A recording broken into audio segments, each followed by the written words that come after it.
A week ago today, Chico Police Chief Michael O'Brien hung up his hat and retired his badge. It was in 1992 that he joined the department.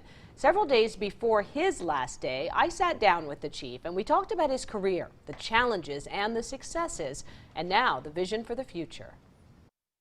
That there never is a good time to leave, but there is a right time. That right time for me is now. For 28 years, Chief Michael O'Brien has put on the uniform of the Chico Police Department.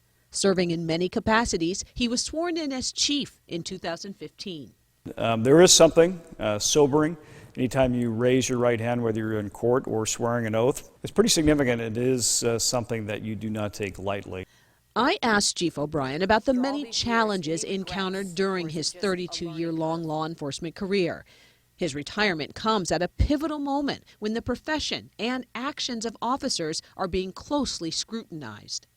We do not want people that are unsuited for this profession more than the public does. It's a tough environment, it's a more challenging environment, and you never want to leave during challenging times, but unfortunately I think that is going to be the landscape moving forward. It's just not going to get any easier. Finding an easy career was not his objective when he joined the Los Angeles County Sheriff's Office. 4 years later, he joined Chico Police. I think you want to make a difference. You want to make a difference for your community and have an impact, and there are few professions that allow us to have an impact in our community. During his tenure, Chief O'Brien has led the department through several major crises: the Oroville Dam spillway, the Camp Fire, and now a pandemic. There is continued scrutiny for the 2017 shooting death of Desmond Phillips. Social issues of homelessness, street crime, addiction have all driven many of the chief's initiatives. But there is one issue O'Brien could not contain, one he says makes him angry. I have been very clear on my disagreement with the model of the needle distribution program. Enabling that addiction, it's never something that should be taken as a policy directive by a community, because you're doing harm to the individual and you're doing harm to the community. But a man of faith, O'Brien says he focuses on the successes. He now confidently leaves the department in the hands of his current deputy chief, Matt Madden, named by the city manager as the interim chief.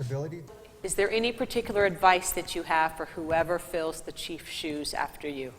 There is nothing to fully prepare you for sitting in that seat. You have to stand and tell the truth and tell people maybe not what they want to hear, but they need to hear, and that's not always easy.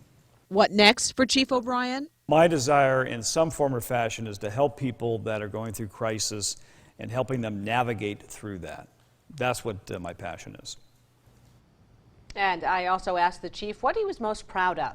For practical matters, he says upgrading radio records and online systems for officers and the public, and bringing back school resource officers. But he says the most important has been people and working to build community relationships.